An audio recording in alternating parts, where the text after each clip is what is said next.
The morning I discovered what Linda Pemberton had done, I was standing in my backyard with a cup of coffee, watching the sunrise paint the sky in shades of coral and gold. That's when I noticed something wrong with the new construction next door. Very wrong. Linda had moved into our neighborhood 6 months ago, immediately positioning herself as a self-appointed HOA president despite the fact that our small community of 8 homes had never had or needed a homeowners association. She was the type of woman who wore designer athleisure to check the mail and carried a leather-bound planner everywhere, making notes about everyone's lawn height and paint colors. Her latest project was an addition to her home, a sprawling sunroom and expanded master suite that had been under construction for 3 weeks. I'd ignored the noise and chaos, figuring it would be over soon enough. But standing there that morning, coffee growing cold in my hand, I realized something that made my blood run cold. The addition wasn't just close to property line. It was over it, by a lot. I grabbed my phone and pulled up the property survey I'd had done 2 years earlier when I'd installed my fence. Hand shaking slightly, I measured with my eyes, then walked to my garden shed to get the actual surveyor stakes I'd kept, the ones that clearly marked where her property ended and mine began. They were gone, every single one. And Linda's new sunroom, with its floor-to-ceiling windows and expensive stonework, was sitting pretty with at least 12 feet of it on my property. I stood there for a long moment, breathing deeply, trying to process the audacity.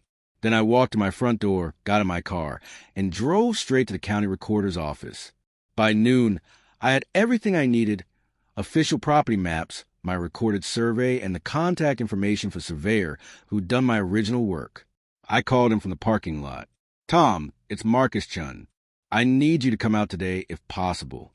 Emergency situation." Tom arrived at 3 o'clock with his equipment. Linda's contractor trucks were still there, workers hammering away at the roof. Linda herself was standing in her driveway, directing a landscaper on where to plant Japanese maples, each one probably costing more than my monthly mortgage. She noticed us immediately, her perfectly microbladed eyebrows drawing together as Tom set up his transit. "Excuse me," she called out, clip-clopping across the street in her wedge heels. "What exactly is going on here?"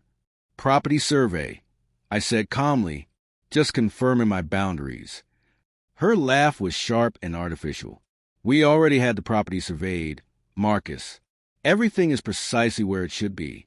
My contractor is very reputable." "That's wonderful," I replied.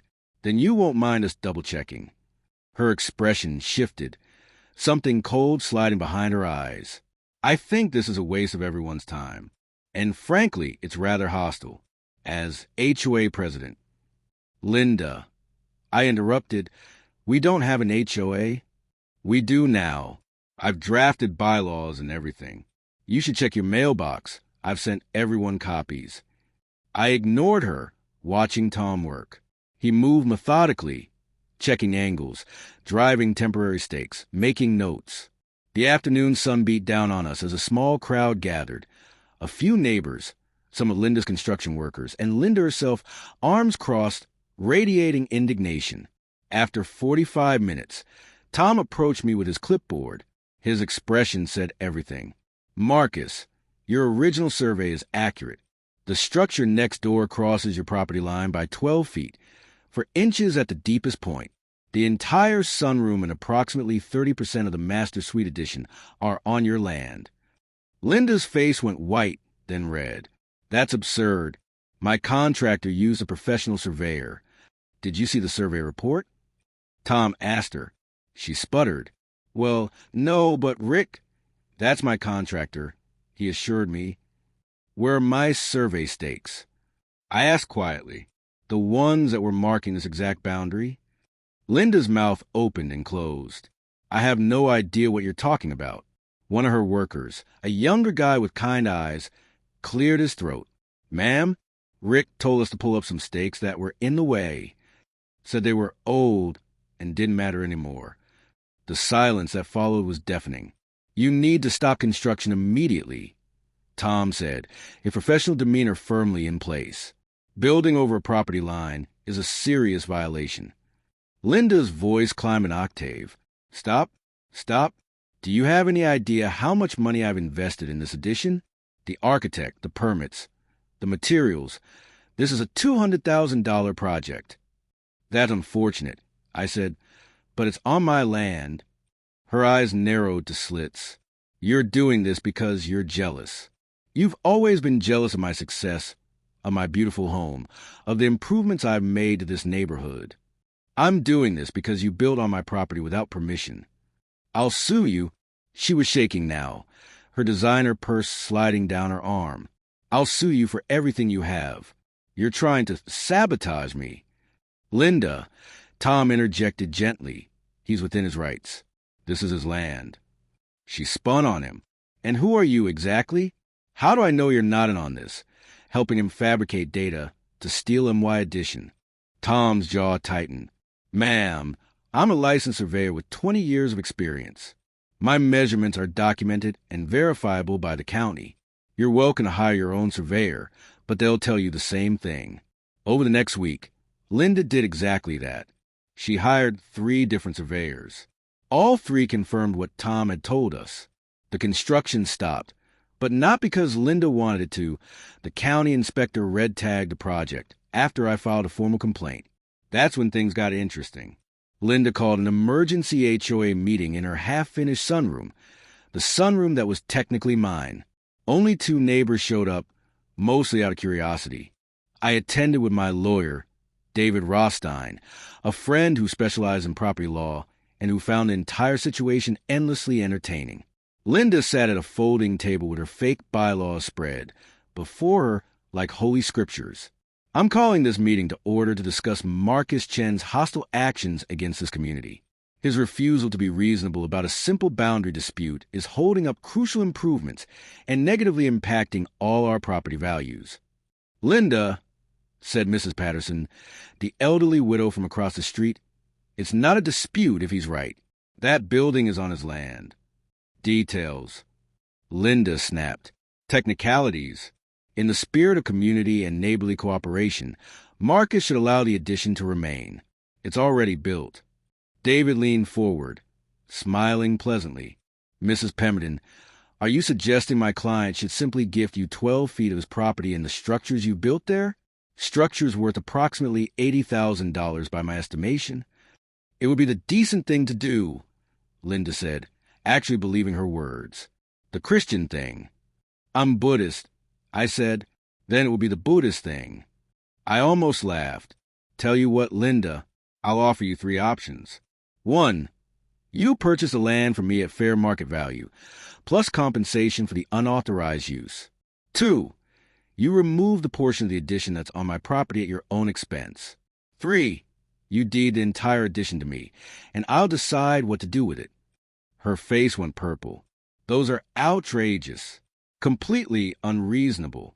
Actually, David said, those are remarkably generous given that she's trespassed, removed property markers, and built without permission.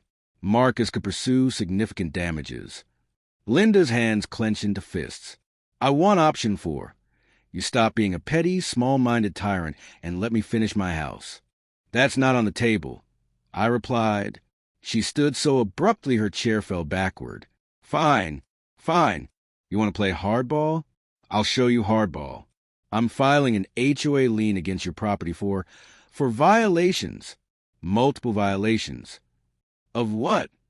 Mrs. Patterson asked. His grass is too long. His fence is the wrong color. He parks his car on the street sometimes. Linda, I said tiredly, we still don't have an HOA. You can't just declare yourself president and make up rules. Watch me. Over the next 2 weeks, Linda's mental state deteriorated visibly. She filed complaints with every municipal department she could think of, the county, the city, the state construction board. All of them told her the same thing. She'd built on someone else's land without permission, and that was entirely her problem. Her contractor, Rick, turned out to have known about the property line issue all along. He'd been cutting corners, and Linda was facing a massive lawsuit against him. But that didn't help her current situation. Finally, on a Tuesday morning, I woke to the sound of heavy machinery. I looked out to see a demolition crew in Linda's driveway.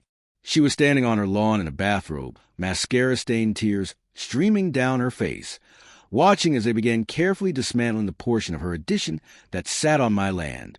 She'd chosen option 2. I walked outside not to gloat, but because I'm not a monster. She looked at me with such raw hatred and despair that I almost felt bad. Almost. "You've ruined me," she whispered. "This is costing me $50,000 to remove.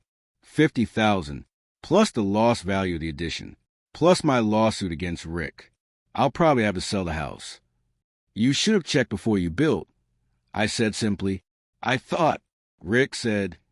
She broke down completely, sobbing into her hands. "I just wanted it to be perfect. The perfect house. The perfect life. Everyone would see how successful I am, how much I've achieved. And there it was, the truth beneath all the bluster and entitlement. Linda wasn't just an HOA Karen. She was someone so desperate to prove something to the world that she trampled over everyone else to do it, and couldn't comprehend why that didn't work. "Maybe," I said quietly. "The perfect life doesn't require taking things that don't belong to you." She didn't respond, just stood there watching the demolition crew work, breaking down her dream piece by piece. I went back inside, poured another cup of coffee, and watched the sunrise. My property was my property. My boundaries were my boundaries. And sometimes the most powerful thing you can do is simply stand your ground and let someone else face the consequences of their choices. Linda moved out 3 months later. The house sold to a lovely family with 2 kids and a golden retriever.